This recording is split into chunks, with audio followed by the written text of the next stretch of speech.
రాష్ట్ర సగర సంఘం రాష్ట్ర సంఘం సర్వసభ్య సమావేశం హైదరాబాద్లోని సుందరయ్య విజ్ఞాన కేంద్రంలో శనివారం జరిగింది. ఈ సందర్భంగా ముందుగా కులగురువైన భగీరథ మహర్షి చిత్రపటం వద్ద జ్యోతి ప్రజ్వలన చేశారు. అమరులైన కుల బంధువులకు మౌనం పాటించి నివాళులర్పించారు. ఈ కార్యక్రమానికి రాష్ట్ర అధ్యక్షులు ఉప్పరి శేఖర్ సగర అధ్యక్షతన జరిగిన ఈ కార్యక్రమంలో ప్రధాన కార్యదర్శి గౌరక్క సత్యం, సగర కార్యదర్శి నివేదిక, కోశాధికారి వడ్లకొండ కుమారస్వామి కోశాధికారి నివేదికను సభ ముందు ఉంచారు. ఈ కార్యక్రమంలో రాష్ట్ర వివిధ జిల్లాల కార్యవర్గ సభ్యులతో పాటు నాయకులు పాల్గొన్నారు. నివేదిక అంటే 2 సంవత్సరాలుగా ఈ రాష్ట్రంలో మన సంఘం మన కార్యవర్గం ఏం ఖర్చు పెట్టింది, ఏం కార్యక్రమాల ద్వారా ఎంత ఖర్చు పెట్టింది, ఎవరు పెట్టిండ్రు, ఎక్కడ ఏమైంది అనేది కోశాధికారి నివేదిక ద్వారా మీకు వినిపించడం జరుగుతూ ఉంది. రెండవ విషయం ఏంటంటే కార్యదర్శి నివేదిక మీ చేతుల్లో ఉంది. ఆల్రెడీ మీకు చదువుకోవడానికి అది చాలా పేజీలు ఉంది, 27 పేజీలు ఎంత ఉంది.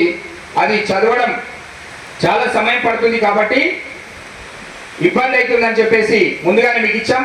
మీరు అది చదవండి. ఒకవేళ చదవకపోతే లంచ్ టైంలో కూడా చదవండి. ఏమైనా డౌట్స్ ఉంటే మీరు సెక్రటరీ గారితో మాట్లాడండి, సూచన సలహా చేయండి. ఇంకేమైనా ఉంటే కూడా నాతో కూడా మాట్లాడండి నేరుగా. లంచ్ టైంలో 2 సెషన్లు ఉంటాయి కాబట్టి ఈ 2 అంశాలు మాత్రమే చాలా కీలకమైనవి. మిగతా విషయాలన్నీ కూడా మరి మన బైలా అమైండ్మెంట్ ఉంది.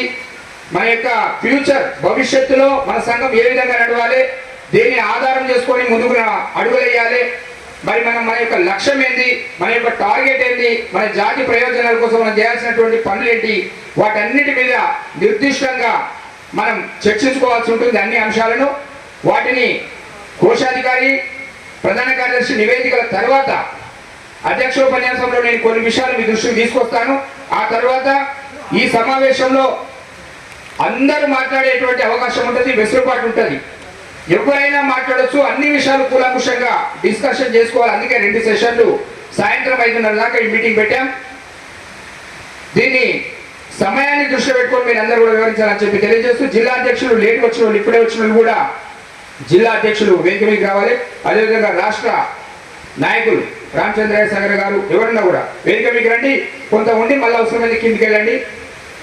దీన్ని దృష్టిలో పెట్టుకొని, సమయాన్ని దృష్టిలో పెట్టుకొని మీరందరూ కూడా సహకరించాలని చెప్పి కోరుతూ, మీకు అందరికి కూడా ఉగాది పర్వదిన శుభాకాంక్షలు, అడ్వాన్స్ శ్రీరామనవమి శుభాకాంక్షలు తెలియజేస్తూ, ఇప్పుడు మన కోశాధికారి శ్రీ వడ్లకొండ కుమారస్వామి సగర గారు వారి యొక్క నివేదికను ఇస్తారు. వారు ఏమి ఇచ్చినా మీరు ఏమైనా ఉంటే డౌట్ ఉంటే నోట్ చేసుకోండి, మధ్యలో డిస్టర్బ్ చేయకుండా నోట్ చేసుకొని ఎవరుంటే చివరిగా మీరు అడగండి. తప్పకుండా వారికి క్లారిఫికేషన్ ఇస్తారని చెప్పి తెలియజేస్తూ వారిని నివేదిక ఇవ్వాల్సిందిగా కోరుతా ఉన్నాను. రాష్ట్ర అధ్యక్షుల వారు ఆ విధంగా మనల్ని ఎప్పుడు కూడా కమిటీని నిద్రపోనివ్వకుండా, తాను నిద్రపోకుండా నిరంతరం నడిపిస్తున్నటువంటి రథసాధనుల గారికి మనం అందరం కూడా వారి ఆధ్వర్యంలో చేస్తున్నందుకు కృతజ్ఞత ధన్యవాదాలు తెలియాల్సిందిగా కోరుతున్నాను. ఎందుకనంటే అనేక పోరాటాలు, అనేక కార్యక్రమాలు చేస్తూ ఈరోజు పాలకుల ముందు మన సంఘం ఉన్నది అని అంటే దానికి మనందరం కూడా గర్వపడుతున్నాం. ఈరోజు సగర ఉప్పర అనంటే పాలకులు తెలియంది ఈరోజు సగర ఉప్పర అనే విధంగా ఆలోచించే విధంగా తీసుకొచ్చినటువంటి మన సగర కార్యవర్గానికి, అదేవిధంగా సోదరులందరూ ఏదైతే వివిధ జిల్లాల్లో చేస్తున్నటువంటి కార్యవర్గాలకు కూడా ఈ వేదిక ద్వారా శిరస్సు వంచి నమస్కారం చేస్తున్నాము.